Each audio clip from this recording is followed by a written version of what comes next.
Hello everyone. Today we are going to read the poem The Ball Poem by John Perryman. John Perryman beautifully conveys the idea that the loss is a part of our life by describing the loss of a ball by a boy. A boy is playing near a harbor with his favorite ball, and all of a sudden the ball just skips out of his hands and goes down merrily bouncing. The child follows the ball but loses it.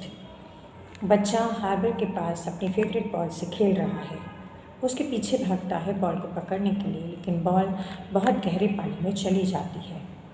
Is not able to take it out because the water is deep. पानी गहरा है इसलिए वो ball को नहीं निकाल पाता। What is the boy now? Who has lost his ball? What he is to do? I saw it go merrily bouncing down the street, and then merrily over there it is in the water. No use to say, oh, there are other balls. An ultimate shaking grief fixes the boy as he stands rigid, trembling, staring down all his young days into the harbor where his ball went.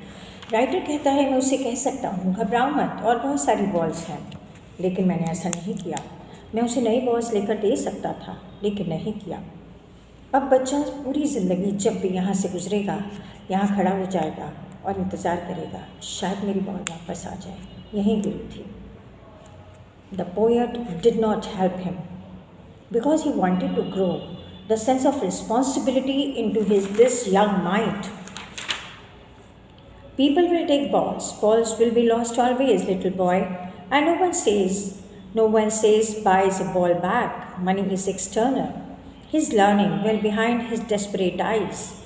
The epistemology of laws, how to stand up, knowing that every man must one day know and must know many days how to stand up. The writer says I can buy more balls for him, but I won't. I would let him realize that he has made a loss by his carelessness. Money is external. It can buy many things, but not all. I always say we can buy food, but not hunger. We can buy medicine, but not good health. We can buy luxurious beds, but not sleep. पैसे से हम बहुत कुछ खरीद सकते हैं, लेकिन सब कुछ नहीं। अब जीवन भर ये बच्चा यहाँ से जब भी गुजरेगा तो एक खोई हुई बॉल उसे याद आएगी और वो रिस्पॉन्सिबल बनता जाएगा। When you were a small child, our mothers, we were very small when our mothers used to write on our rubbers, our geometry boxes, our names. हम नर्सरी क्लास में थे, हमें पढ़ना नहीं आता था, फिर भी मम्मा उस पर नाम लिख देती थी ताकि आप उसे पहचान लें, और हम लड़ जाते थे, ये मेरा है, हम नहीं देंगे। But when we grow, this sense of responsibility vanishes. We lose our books, our things, our belongings, we keep them somewhere and try to find somewhere else. This shows that we are losing the sense of responsibility, which is not good. Ball से हम खेलते हैं, सभी ने खेला है, ball फट जाती है, ख़त्म हो जाती है, हमें दुख नहीं होता, लेकिन पुरानी बॉल भी खो जाए तो दुख होता है, हम उसे ढूंढते रहते हैं। यहाँ उसने यही किया, उसे बताना चाहा कि जो कुछ हमारे पास है हमें बेस्ट कोशिश करनी है उसे प्रिजर्व करने की, उसके लिए केयरफुल होने की।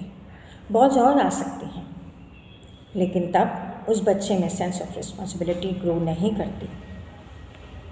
हम उसे समझा सकते हैं कि बहुत बार लॉस हमारी केयरलेसनेस से होता है, हम उसे अवॉइड कर सकते हैं, बट कभी अगर लॉस हो भी जाए जो हमारे कारण नहीं है तो we have to learn to stand up again, face the losses and be firm in life.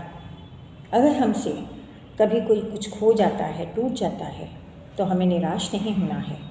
पहले तो कोशिश ये करनी है कि ऐसा कोई लॉस ना हो, और अगर हो जाए तो हमें उसे फेस करने के लिए स्ट्रांग बनना है। This is the moral of the poem that the loss is a part of one's life and one should be confirmed, firmed, strong enough to face this loss. That's all from the lesson. Thank you so much.